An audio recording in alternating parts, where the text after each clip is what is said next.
Bonjour and pack your bags for Paris. We have qualified. I feel like yesterday was what we were expecting on Saturday. Probably not as brutal as what it ended up being in that first half. Michelle, how are you feeling today after what we saw last night, where our goals actually matched our shots and things actually looked like they clicked? Yeah, much better. Um, Still think that there's lots to improve on, which is really silly to say after a 10-0 win, but there's still a lot of work to be done there, I believe. I mean, in hindsight, it was against Uzbekistan. We're not going to pull that off against Spain. Um, if we do, I will swim naked down the Seine. And you can hold me to that. No Cody, thanks. Cody, how are you? Josh, mate, you got to settle things down. They're going to get too many people excited, I reckon. No, I'm doing good. I thought it was a good game last night. Look, it got probably a bit sloppy towards the end, but when you're playing inferior opposition, I guess that does tend to happen. Spewing, actually, I missed the first 20 minutes because I had my own game. 1-7-2, if anyone cares. But No. well, yeah, thanks. But what I did get to see of it, which was the majority of the match, to be fair, I thoroughly enjoyed, and it wasn't just because we were winning by a lot and looked really good. Look, I think it comes down to the team. Like, when that squad was announced, that starting 11, I was like, cool, this looks a lot better than what Saturday did. What was your reactions to seeing Torpy hold that starting role over Razzo? I think that was kind of the only surprise when I saw that. Definitely not a surprise now after the way she performed. But what was your reaction to seeing that she did hold that role in that starting 11, Michelle? Are we talking about Torpy? Sorry, Yeah. I spaced out. Yes. No, that's good. Yeah, no, I think it's great, and I think it's very well deserved. And I think this game definitely proved that a lot more than her first game. Yeah. I think she looked a lot more comfortable, I think. I don't know if that's because it's weather that she's probably more used to, or maybe just having gotten that, debut nerves out of the way in Uzbekistan. But I think, yeah, she definitely looked a lot more comfortable. Had that first shot a cross, it was looking to be a cross and then ended up being an own goal. And, that was just from her play. And I think, she helped a lot of those goals happen. So I think it's really good to see. And I think she's kind of cemented, well, maybe not cemented herself in the squad just yet, but I think a lot of people are now starting to see what Tony and the rest of the staff see. Yeah, 100%. Cody, the other change that was made was Evie out, Heyman in, which wasn't that a solid choice and a half. Michelle Heyman, man, if she's not in the Olympic squad, I am going to riot because that was some hell of a performance. Yes, there were some kind of sloppy pickup goals, but it's that action in front of goal that we lacked during the first game that Michelle brought to that upfront role. What were your thoughts there, Code? No, I think it's just more stylistic. You have a situation where the first game you try something a little bit different. You try and replace Senko with a false nine of sorts. Van Egmond, I think, unless you have someone like Mary Fowler playing next to her, she's probably not going to be able to lead the line on her own. It was clear as day in that game. I'm not saying she should have been benched or anything like that. And look, maybe some people would agree that she probably should have been, but it was if she was going to play, she needed to play a deeper role. And look, I don't know what you guys thought of her coming on in this game. I thought she was okay. I thought she was decent. It was funny enough, actually, because when she first came on, she misplaced that first pass she made. And I was sitting there going, oh my God, this is going to be another shocker. But I thought she worked her way into the game well. But from the start, having Michelle Heyman in there, a proper number 9, someone that can kind of feed off the scraps that we were creating in that match, is definitely an improvement. It was, like I said, stylistically, it's what we needed out of that match. It's not a knock on anyone or anything. It's just more you're catering to the needs of a football game. Mm. That's exactly what it was. What Tony needed. It was what was required of the squad. So yeah, I'm happy. And considering we're a nation where we've got 3 Matildas level strikers that are playing like out and out number 9s that are actually playing regularly around the world, in Sam Kerr, who's now injured, is only really just turning into a proper 9 now. we've got a shortage in that area. So Michelle Heyman coming in and showing what she can do is definitely a positive. Yeah, 100%. I think one other thing I did notice, and we mentioned this about the first game as well, was kind of how KCC and Gori sometimes went a little quiet, and their kind of creativity was shut down in that first game. Wasn't the case this time. They were able to get on the ball and run and create some really good opportunities, which is good to see because there were moments in the World Cup as well where they were a little quiet and weren't able to create. Definitely things opened up here. So hopefully we see more of that as well. So overall, let's have a look at the game and then we'll look towards the future and Paris. Obviously 10 goals in front of a packed crowd at Marvel. Got to halftime and I was like, oh, this could be really ugly. And then we made all the subs and everything settled. But halftime, what was your reaction to the game so far, Michelle? What did you love? What were the things that you were like, yeah, cool, this is what we wanted to see right now? I think there was a lot of things to enjoy about that first half. I think, obviously the goals. I mean, you can never be angry when your team scores a goal. And I think for the most part, the way that the goals came were really nice. And I think there was a lot of good build-up play. For the most part, some of the goals were pretty scrappy. And this is, a lot of the goals that were inside the box came from a very ugly sort of situation where it was crossed into the box and there was, an initial save by the keeper, but the keeper couldn't clear it out properly. And then there was just 17 defenders in the box and, you've got everyone and their dog in there and, it was very messy. And I think some of those kind of goals, kind of like Caitlin Torpey's goal, hers kind of came from just a bit of a scrap in there and then defenders kind of just on either side of her not really pressing and she was able to take a hot second and just kind of place it in there, which was great. But yeah, I mean, do you guys want to know how many shots we took? I'm cheating. I've got Opta Jason up in front Okay. of me. I'm very curious. I don't have anything in front of me. We took 42 shots. Okay, not in total in the whole game. 42 shots. Although only 20 on target, which I mean is half of your shots you take are on target. I think we can do better. I mean, for them, they had 100% accuracy on their shots. They had one shot and one on target. So, and look, it was a cracking save by Macca as well. To be fair, that was it could have definitely been a goal. Low key, I wanted them to score a goal. I was like, go on, score a goal. But yeah, I think overall it was a good game, and it was I guess a good performance, but only so much that you can take when this team is playing in front of 55,000 in Australia and has all the backing in the world, whereas Uzbekistan had 2,000 people in their stadium. So very, very different situations. I mean, and 34 degrees the entire time of the game, definitely. It looked like it wore those Uzbekistani players out very quickly.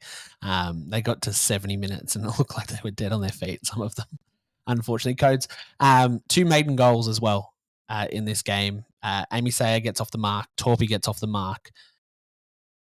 You mentioned Sayer being that kind of coming into that out-and-out 9 role. How much does that help her looking forward to cement her role? It's interesting because, sorry, she's a very good midfielder, don't get me wrong, and that's where she's been playing in Sweden. From what I've seen of her between her time in Australia, even at youth level, she's always been midfielder 10 kind of player.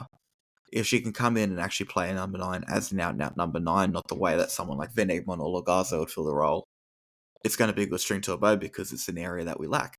The goal she scored on last night, sorry. Well, not last night by the time people hear this, but Wednesday night. It was a well-taken goal. She had a few chances as well where she could have maybe even got a couple more. I was really, really glad she got one in the end because she was getting herself in good positions, had a few chances, and frankly, she's been in the side for a while, and I've been kind of waiting for this moment for her. So, in terms of that, absolutely fantastic, but it's a positive for the Matildas as well. The more we can build depth in that area and people that can actually play the role the way we kind of need it to in our system, 100% is a positive. So it's good to see her get off the mark. Hopefully it's a bit more confidence going forward as well. She can do it against some bigger sides. when we play Mexico, it'll be interesting to see how some of these players step up to a bit of a different challenge.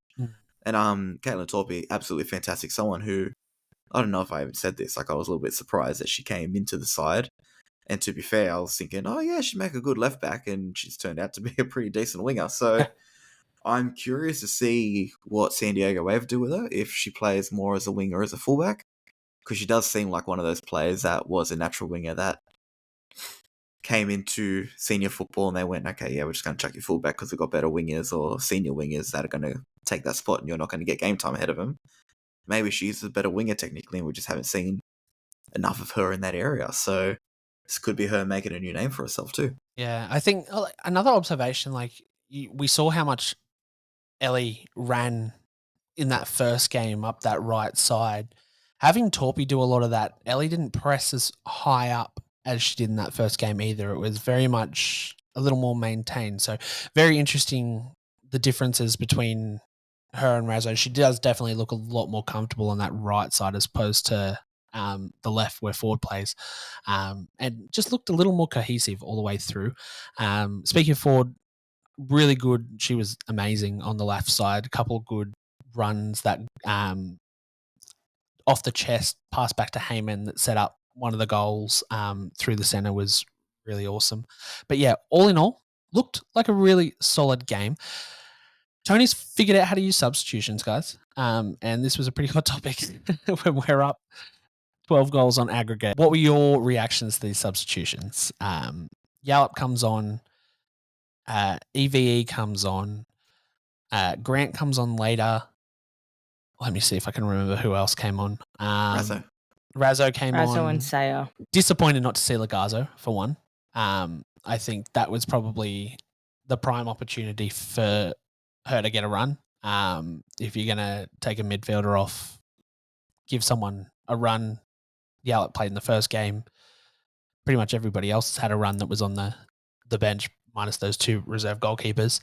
What were your reactions to these subs? Michelle, take it away. And do you think they were the right choices? Obviously, some of them ended up with goals under their boots, but yeah. What do you think? I was a bit frustrated. I won't lie. I think some of the substitutions I think were needed. I know, everyone probably wanted Michelle Heyman to stay on the field, but I think that first 45 was a great performance by her, but I also think that she's probably looking to play this weekend. I'm not sure if they have a game this weekend. I'm pretty sure they do. They play in Melbourne this weekend. Yeah, so I'm pretty sure she's wanting to at least play at least the second half of that game. So just a lot of load management in that one, which I can completely understand. I think Tamika Yallop so there was like how many? 4 substitutions at halftime. At halftime. I think Hayley Rasso in for Ellie Carpenter. Interesting. Not sure. I think that might have been a way for them to maybe throw Torpy a little further back, and I think so. It was more like a tester to see how she would fit in the rest of that. And I think for Ellie as well, this is kind of what I've been saying a lot of. Like, Ellie has played. So during the World Cup, I was really frustrated because she was playing all those games, 90 minutes in and out. And just not getting any rest and not playing that much club football at Lyon in the lead up to the World Cup. So it's good to see that she's been playing a lot of football at Lyon, and Tony is now like, okay, we're up 8-0. You can chill out and have a break. And I think that's really important. I think for me, really the only one that I didn't like was Emily Van Egmond on for Mini. I think if you're going to switch out a mid for a mid, Emily Van Egmond is not your player. And I think maybe it's harsh to say, but these last few performances, she's just not been, I guess, the player that we need in that squad. And I think, it's one. I don't really think that she was very creative on the field either. And like, she was playing in more of a natural position. So she did look a lot better than she did in the first game.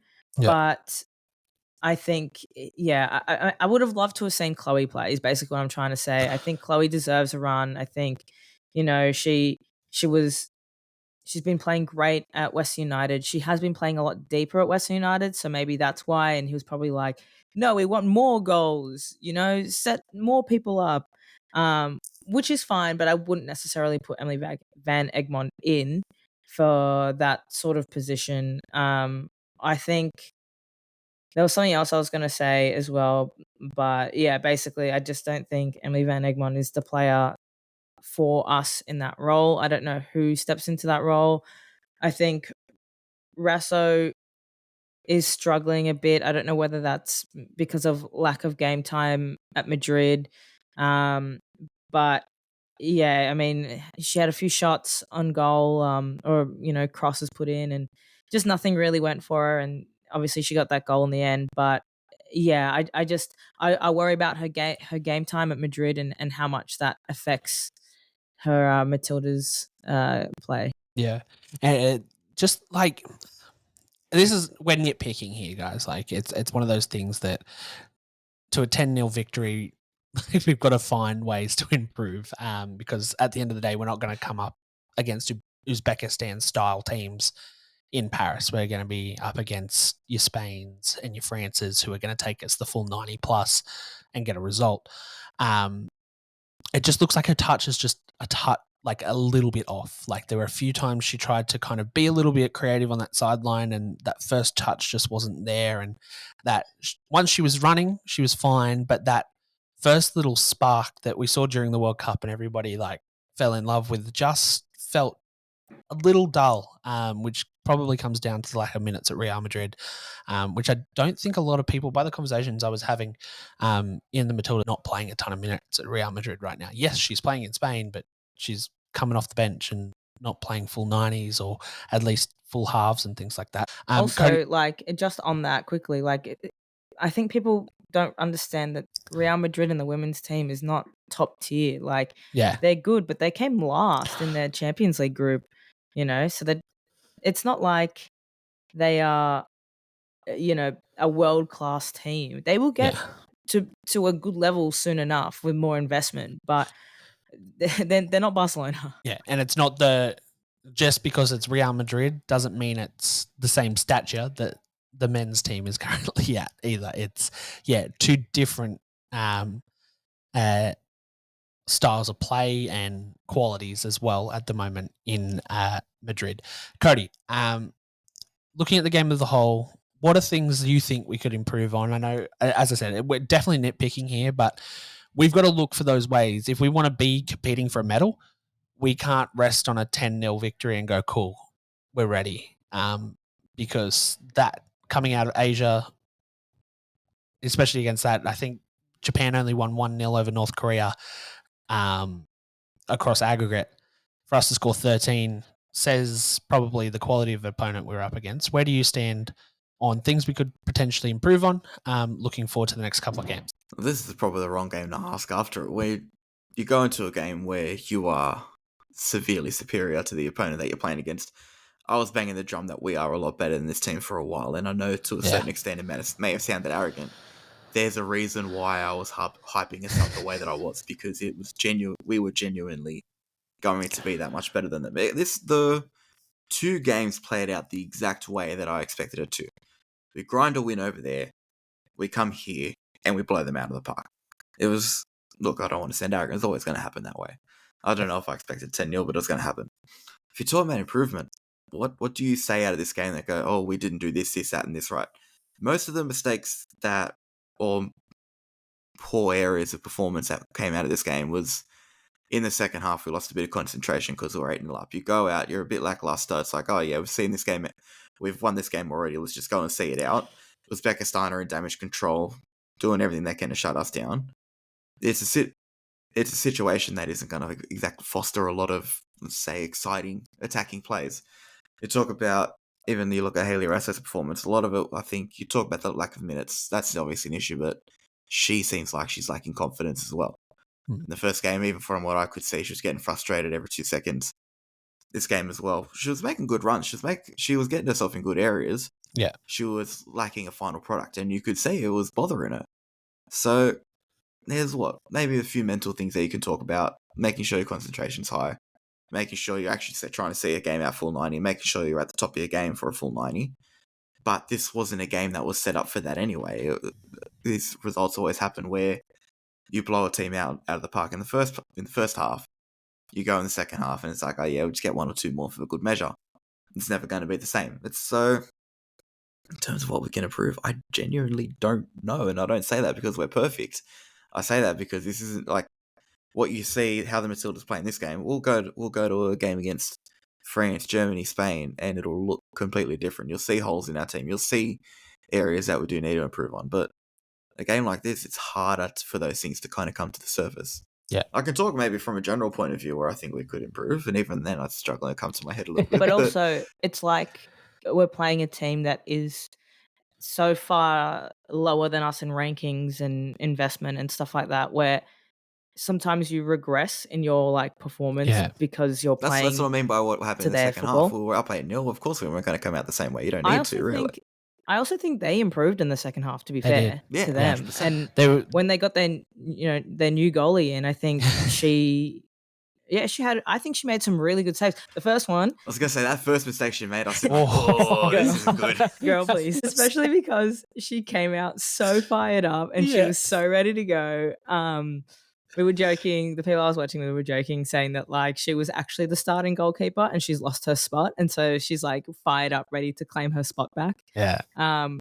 But yeah, I think she did a good job, to be fair. And I think, the second half was a lot less creative, and I don't know, maybe they felt bad about the scoreline, but just on Uzbekistan as well. Do you guys actually know how they ended up in that position they were playing against us? No, Cody. No, they must have won something. So, well, yeah, they were obviously they were best second place team in the second round. That only really occurred because of three things. One, they hosted the group that they were in, so they had Japan and Vietnam, and I can't remember who the last team was, but it was someone that ended up finishing with 0 points anyway, so quite irrelevant. But they got to play all three games at home. They had a decent game against Japan where they only lost 2-0, and clearly at home they're in conditions that are much more suited to them. And because of that, they beat Vietnam. So Vietnam was out of the equation because they finished third. They were on 6 points, half decent goal difference. South Korea draws with China. Well, they essentially draw with each other, so they both finish less than 6 points. Two sides that would have given us more of a challenge, knocked out there. Philippines finished on 6 points, but because Australia smacked them 8-0, their goal difference is worse than Uzbekistan's. So, in a way, there's a little bit of luck to how they end up in that position. They got lucky not lucky that they were hosting, but it was obviously played into their hands a lot more. They got lucky that neither China or South Korea could get over the top of each other, and they're lucky that Sam Kerr kind of went ham with Philippines. Yeah, that's insane. Oh my God. Saints. Football, right? It's magic. One thing I did love seeing at the game was the purple jerseys. The goalkeepers' jerseys got released the morning of the game, sold out within 5 minutes. Absolute mayhem everywhere they were. But it was really cool to see that throughout the crowd, and everyone looked really keen to have them.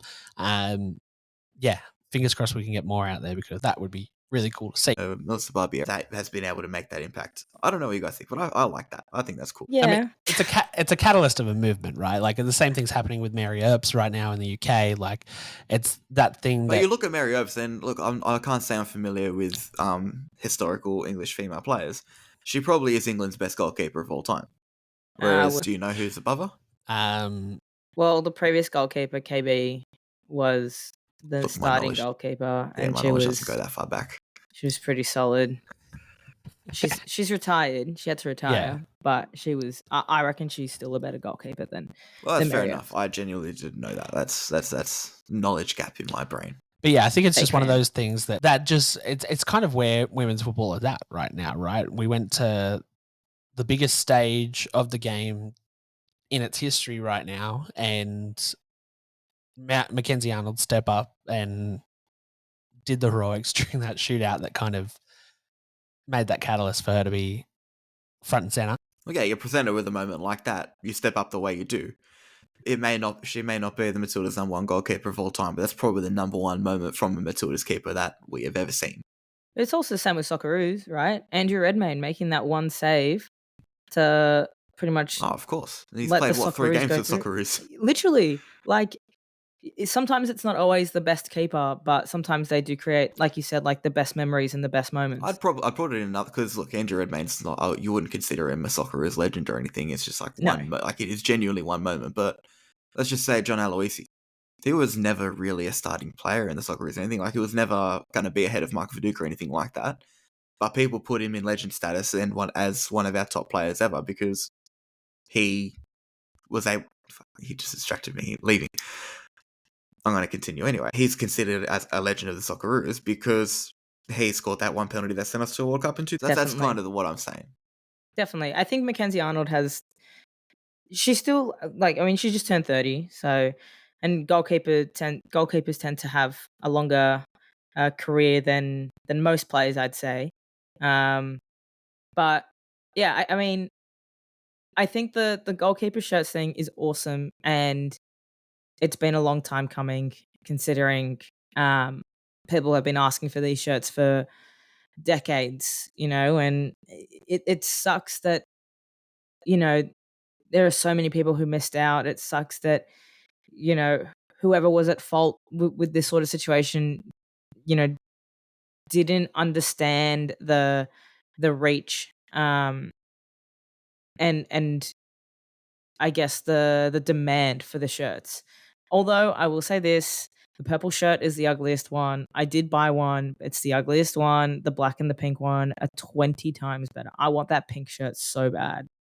Did you cop one? To be fair, I didn't get one. No, I need to save my money, unfortunately. Yeah. But it's probably not down to one person either. It is probably just a construct of a historically patriarchal society.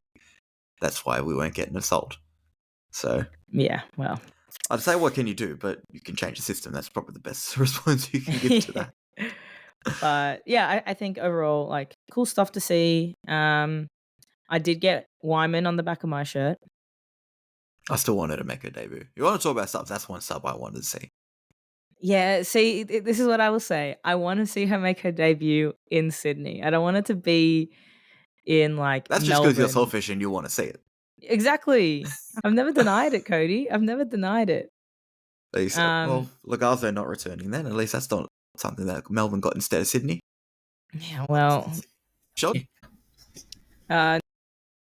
All right, so let's look ahead to Paris. I'm well excited now that we can actually safely start planning for this, because we have booked our ticket. We are going. We know that for certain. What do you reckon our realistic expectations are of what we can achieve here? There was a lot of talk about medals last night on the commentary. Is that the minimum standard here, Michelle? Get a medal? Absolutely. Yeah. Absolutely. I think the last Olympics, I believe it was USA that we lost in the third, in the bronze medal match, and we just looked really flat in that game. Like, all the energy had just been sucked out of us, and it was quite rough to watch. It wasn't the best game, and which sucks, because, like, that tournament was really fun and entertaining, and I think we were playing a brand of football that was obviously the start of the Tony era and what he was trying to produce. So, yeah, bare minimum is a bronze medal. I think that is the aim, is bare minimum. Obviously, the idea is to go out there and grab a gold, and that would be absolutely insane. It'll be tough. It'll be very, very difficult, especially with no Sam Kerr. But yeah, bare minimum, bronze medal. 100%. Cody, if it comes down to us and Spain in the final, what do you think the outcome is? Who are you supporting? Yeah. I'm supporting Australia. Don't get me wrong. Yeah, I love Spain, but when it's Australia playing against them, it's fuck Spain. Let's be real. But look, I'm going through the list of the teams now at the Olympics. There's obviously the only two that haven't been in it, or not announced, confirmed yet, are the two African sides. There's no African side that scares me, even an ounce. None of the South American sides are overly concerning to me. I reckon we're better than Brazil, Colombia. I still reckon we're better than Canada. I reckon we're better than the US. We're better than New Zealand. I'd even go as far to say we're better than Germany. The only two teams that kind of worry me are France and Spain. We play Spain in a final. I can accept not getting gold. I think I'd probably say that much. Spain will come out. They'll want to set the dominance. We'll be playing a lot of football without the ball, but then again, it could also be the kind of match that suits us. I don't think we get blown out of the park. I don't even think Spain hold a clean sheet against us. In terms of how it plays out overall, though, I wouldn't be surprised if Spain just edge us. Maybe a 3-1, 4-2. There'll be goals in it. I think that'll be exciting for a neutral. But we do well to beat them, I'll say that much. 100%. So, for those of you that don't know how the Olympics works, we're going to try and explain it. I'm going to create a graphic and it's going to be up on our socials that'll hopefully make this sound a lot easier when you look at it on paper. So, essentially, 12 teams, 3 groups go in. So, 4 teams in each of the 3 groups. And what this does is then creates a can't play against certain confederations kind of style of game. So France will get the number 1 slot in Group 1 as the hosts. So they automatically, in pot 1, sorry, as the hosts. Spain and the US will also draw those points. I have just lost power. Just give me 2 seconds just while I pull this up on my phone, guys. We are working in the middle of a storm. That's how much we love you. Please stand by while I make sure I've got all my facts right. So in pot 1, we've got France, Spain, and the US. So they're kind of the 2 of the top rated teams. I think actually France is the 3rd highest ranking, so they would have been probably in pot 1 anyway, which is understandable.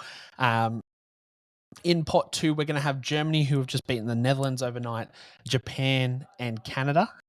Japan edge us out into pot 2 as the higher ranked side at the moment. Rankings do update on the 15th.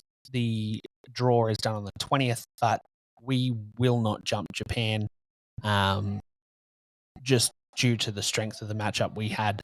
They had North Korea, so there's no way we physically jump 3 spots to get above them. So that definitely won't happen. So Germany, Japan, and Canada in pot 2. Brazil, us, and Colombia are in pot 3. And then NZ and the 2 African teams in pot 4.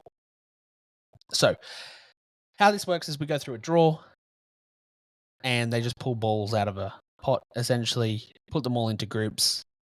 2 nations from the same confederation, being the Asia, America, Oceania, on and on, can't be in the same group during the Olympics. So it means we can't be in the same group as Japan. So if we get drawn to go into a slot with Japan, we would be moved to the next available group that we can go into. So exciting times. This will happen in 3 weeks from now, and we're going to have a special episode for the group announcements. We've even got a special guest confirmed to come on with that, which we will announce in later date. Is there any group makeup here that you kind of would worry about our potential progression out of here? If we ended up with, if you look at those top 2 pots with France, Spain, USA in 1, Germany, Japan, and Canada in 2, is there any makeup out of those? I'm not worried about pot 4. I think we can beat anyone in pot 4.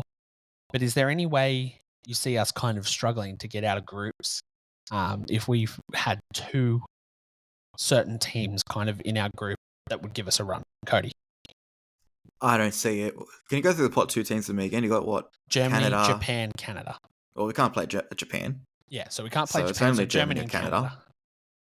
Neither of them worry me. Yep. So Vibes. I reckon we're set. Michelle? You're so optimistic, Cody. Oh my god. Some people call it optimistic. Some people call it extreme arrogance. I call it It's delusional. You know what? It's better than the arrogance. Guessing you have a nicer. pretty strong opinion on this one, Michelle, then? Not necessarily. I just think that these teams are.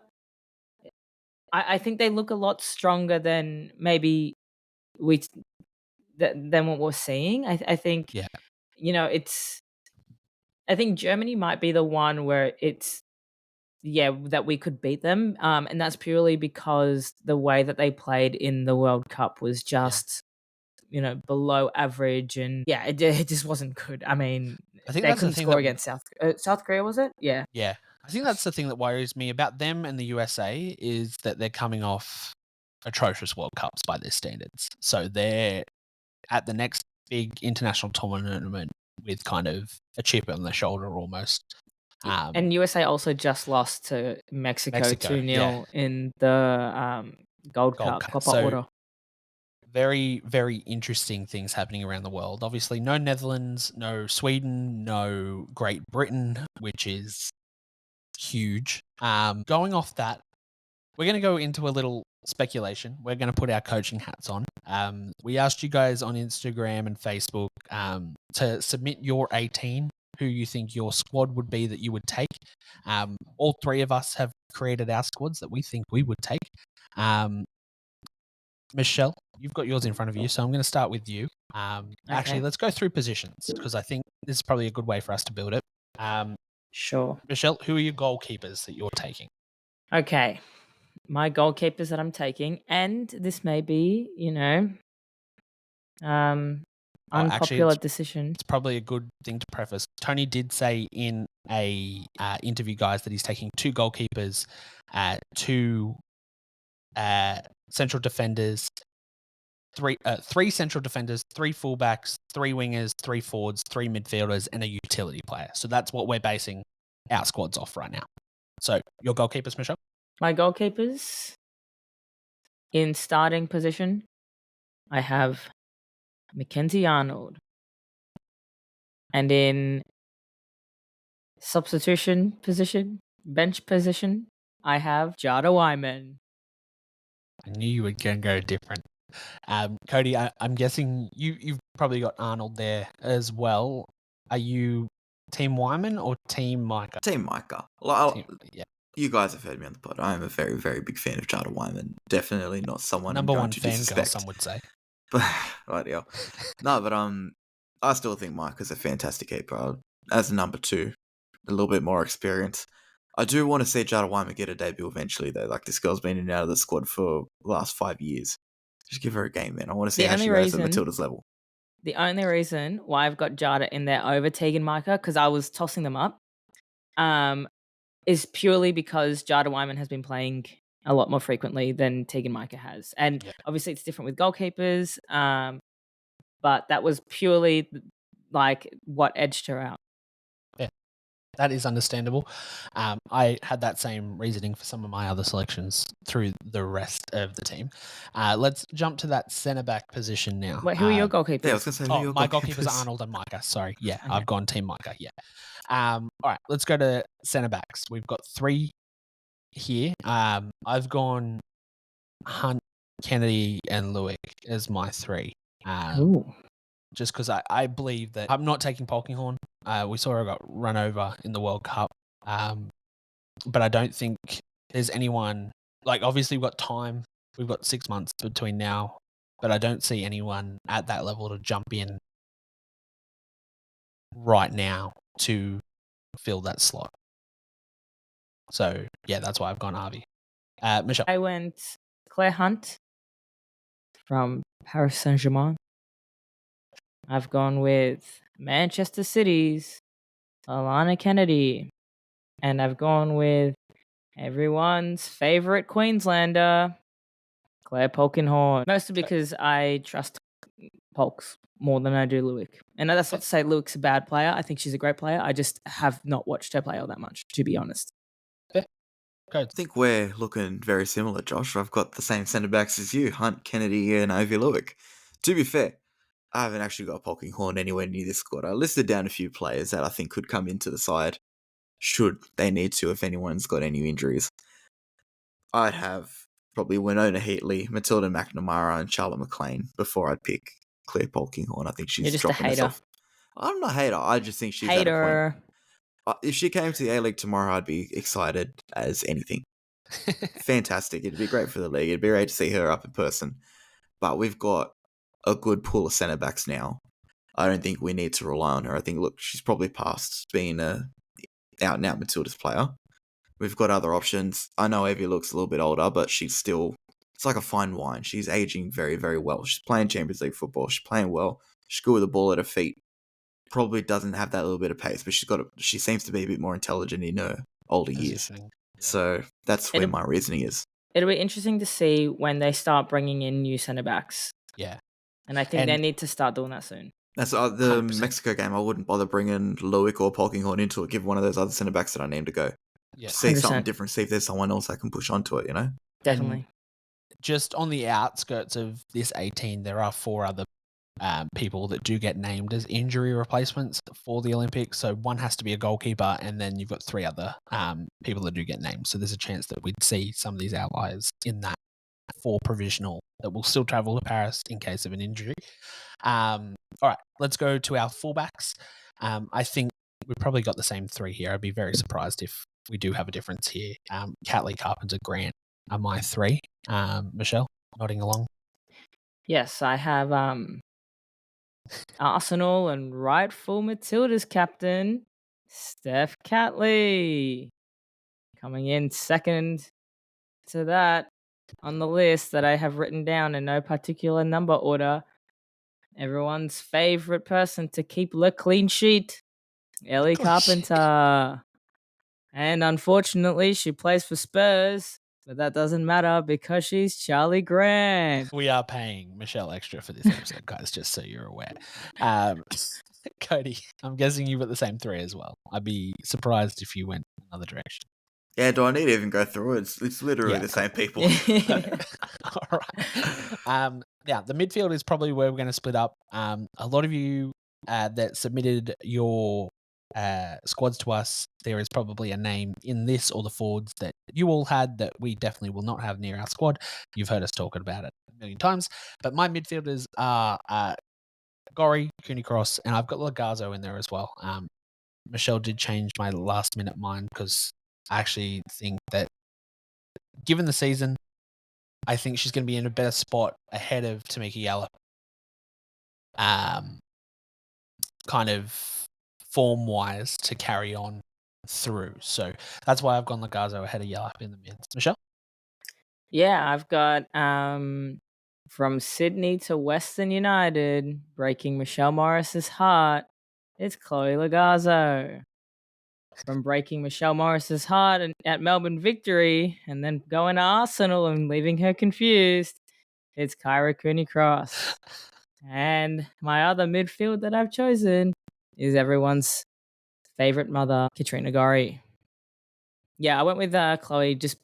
I think she's solid. I love Meeks, and I really think that she's such a good player. But this season, she's only really turned up the second half of the season. We were joking around in a group chat saying that she remembered that she needs to play well to get into the Matilda squad. And yeah, she kind of had been involved in a number of goal scoring opportunities.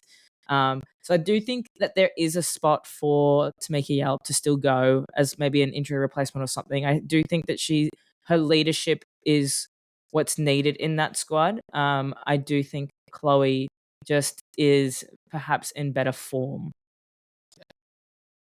Cody. Okay, I've got Gorry in KCC as well.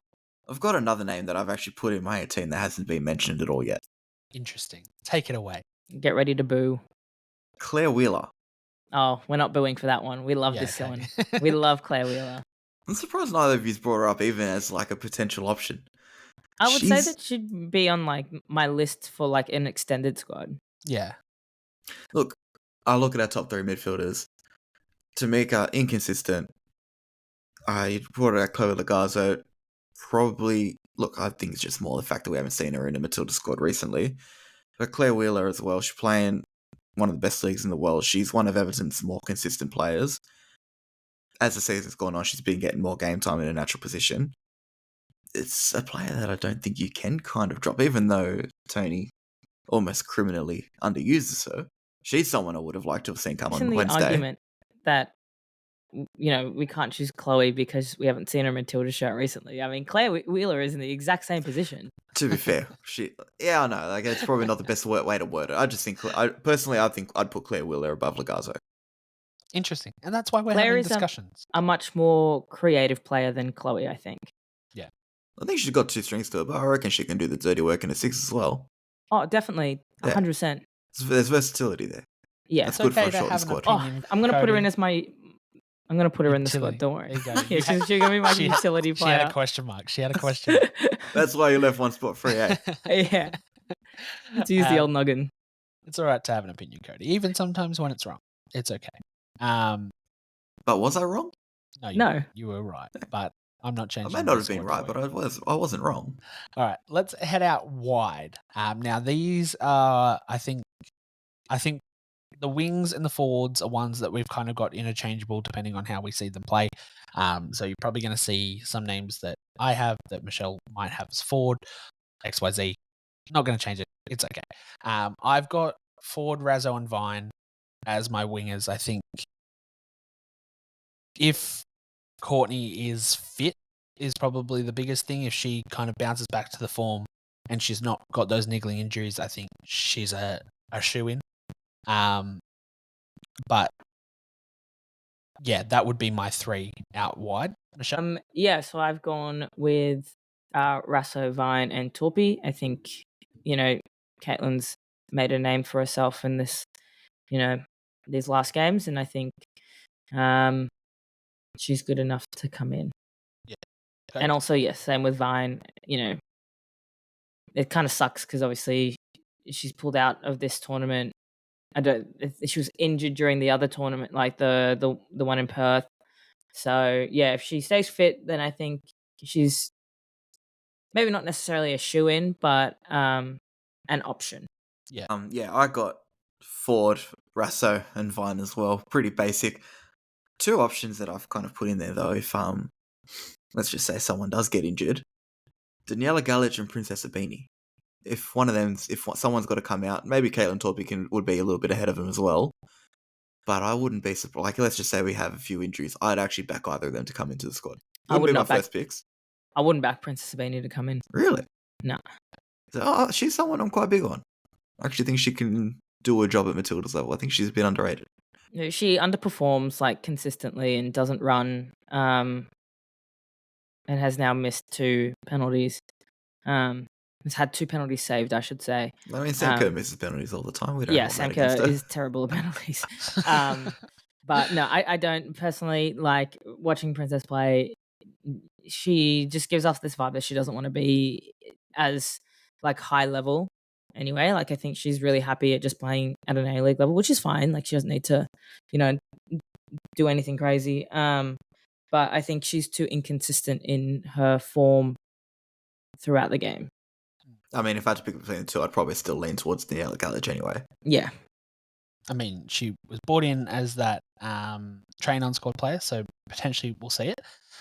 Heading up front, now, is it safe to say that we've found our replacement for Sam Kerr and Michelle Heyman? Not a direct replacement, but that solid up front person. We found another number 9.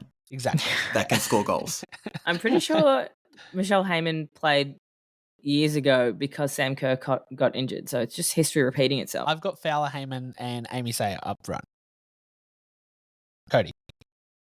I have the same. Let's go. We didn't talk about this, I promise. Michelle. I put Ford in as a forward. So I put Heyman, Ford, and Fowler. Yeah. And then you've got Torpy as your winger. Yeah, that's fine. Yeah. Now, utility. Claire Wheeler. For anyone that doesn't understand how a utility player works, it's someone that can play multiple positions up and down the field. Claire Wheeler, Cody? See, I've looked at it in a sense of Here we go. What's this squad lacking that Let me have a look we at probably how need a bit of extra of. I don't think there's enough centre mids in there, so I've gone someone that can play multiple roles in the middle of the park. So I've gone with Emily Van Egmond. Sorry, just pause for dramatic effect. Okay, that's fair. This is where I put Caitlin Torpy because she can play pretty much up and down the park. So I think watching her last night, I think that as soon as I heard the word utility, my mind went there, and I was like, "Cool, that's her role to pretty much lose." At this point, Michelle, Put Claire Wheeler. oh yeah, we said She's that. yelled it 3 times already. Look, Yeah. Get the wheels on the bus and I go had no round one and round. before, so you guys are lucky. Thanks, Cody. Very interesting. So that is our 18s. Very similar, purely because we do share a hive mind at some points, but also different opinions, because that's the best thing about being a fan in football, is that you can have differing opinions and still be correct. Unless you disagree with Michelle. I'm coming to get you. So let's have a look forward. If I can reboot my computer, give me 2 seconds. A lot of games in a short period of time. If you look at your squad, do you have the fitness to play? I think it was 3 games in 5 days or something like that. Like, there's a ridiculously quick turnaround. I think it's 3 games in 6 days. I think there's a day off in between or something, and then there's 2 games before the final bracket kind of starts. It's worked the same way as it did in Japan. Essentially, they have all the women's on one day, all the men's on the other, and then a rest day. Yeah. So I think it's day on, day off, day on, day off, and they're your 3 group games. And then I think there's 2 days off into... Is it straight into semis? Or is there quarters still? There's the quarters. Quarters, and then 2 days off semis, and then final from there. I may be completely wrong, but that's what I'm saying. Do we have the squad depth in what you've just named to play that many games in a short period of time? Yes, as long as we actually rotate them. Yeah, agreed. And hey, we've seen Tony use substitutes. Did he use them correctly? Question mark. But someone tapped him on the shoulder and going, hey, there's this thing you can do where it brings other people on, and it actually helps us, which is crazy. So hopefully we keep that up. We are going to look ahead quickly to what is coming up, because the A-League has returned in a quick turnaround. Is there anything around the Matildas or the Olympics, guys, that you want to mention that we haven't touched on already? Is there anything we've missed? This is your Open Mic International. Good job, Matilda's active. Hey, Hear through the coverage. And yay. It's honestly so hard sometimes to remember that you're a part of active support sometimes, Michelle. It's you just don't give off that party vibe all the time like some capos do. And I love you for it. Clearly you've never seen me at a game. I have. I've stood next to you a game. I've literally sung with you at a game. Yeah, as I was that was a game with team. that was a game with no drum, with no people around. It's not and a real I still game. Respect you for it. Should have seen her in Brisbane, Josh. Should have seen me at Brisbane. Oh, I didn't even know you guys then. Okay? Did not even know you guys then. Did not meet you until after the World Cup. And here we are. That was fun. 6 months later. Talking to each other weekly. Oh, Cody, Brisbane. Your open mic? Anything we've missed? Anything you want to say? Not really, actually. I don't have much to add. I've just been enjoying the past week for what it is. Let's go. International football. Hoorah. All right. We have a quick turnaround. Western United, Canberra. Surely they don't play in Melbourne, do they? Yeah. Is that right? Crazy. All right. City Vista Recreation Reserve Pitch 1 is where they're playing at 4:30 on a Friday. Early kickoffs. Let's go. Second game, Brisbane Roar, Melbourne City. Western United. We got double derby this weekend, don't we? Men's and women's. Is it double derby this weekend? Yep. So Western United host Sydney. Victory play home to Wellington. Central Coast against Adelaide, and Newey Jets in Maitland, which could be a very hot one this weekend against Perth. So I would not be surprised if that gets moved to number 1 or number 2 or whatever player this weekend in Newey. Any games we're looking forward to this weekend, folks? Obviously, Derby Day for you, Michelle, in the Sky Blue. Is there anything else around the league that you're keeping an eye on as well? Not really. Not really? Cody? Just the derby. What team are you supporting this weekend? Your home team or your fake team that you think you support? I am an Adelaide fan. It'll be interesting to see how they go against the Mariners. Born and raised. Yeah, maybe not that far. But no, I don't think anything's beaten the derby this weekend. I'm very, very keen for that. Yeah, I am pumped up. Obviously, finals positions on the line as we head into the back end of the season, folks. If you're new here, make sure you say hi. We are on social medias at Talkin' Tillies. You will find all of us across all platforms, mostly. We are not active on some yet. We will get there, I promise. Definitely more towards the Olympics than right now. We're still gearing up for our big season, but next week we will be back with our regularly scheduled programming as we look towards all things home and abroad. And we are not too far off Talking Tillies again, as the Olympic draw does happen March 21st, our time at I think 6 a.m. So we will jump on at some point after and talk about our group, what we can look forward to, what we're excited about, and we're going to have a special guest that we will announce on our social media. So keep an eye on that. But I think that is us. Is there anything else we need to add from footballing as a whole, folks? Anyone got any hot takes or things that we need to yell through the ear holes of people coming up? If you have loved watching the Matildas play and you love watching live football, then I implore you to go and support your local MPL side or your local A-League side. It is fun, it's good quality, and you will enjoy it. Go support local. Don't bother getting up at 3 o'clock in the morning to watch Arsenal win a gajillion nil to some championship side. Like, just watch local. It's a good time. Watch local. Hashtag not sponsored. Cody. No, just looking forward to the derby this weekend, really, and hopefully Michelle's going home a happy woman, but I have a weird hunch she may not be. Shut Cody's up, going Cody. to join the RBB. Hey, how do you know I'm talking about the men's game? Huh? How do you know I'm talking about the men's game? I don't care about the men's game. Yeah, you might not. Michelle's- Honestly, hot Michelle's take, there I for actually the think early. Wanderers win the women's derby this weekend. Cody, why would you say that to me? I know why. It's a hunch. I have no physical evidence to I hope support my you've claim. jinxed it. Maybe I'm doing you a favor here. I hope you trip over. I don't want an angry Michelle on That's Monday, a Cody. weird. That's a weird hope. It's like I hope you step in a puddle and your sock gets uncomfortably wet. Yeah, I hope that too. I hope you lose your left pinky toe. All right, Okay, that's a guys. bit harsh. I hope one windshield wiper falls off of your car. All right. We are not wishing black cats or ladders on anybody else listening to this show this week. Just We on will be- Cody. We'll be back next week with our regularly scheduled programming. We are back to picking on each other, guys, and we cannot wait to share another episode with you. Hooroo.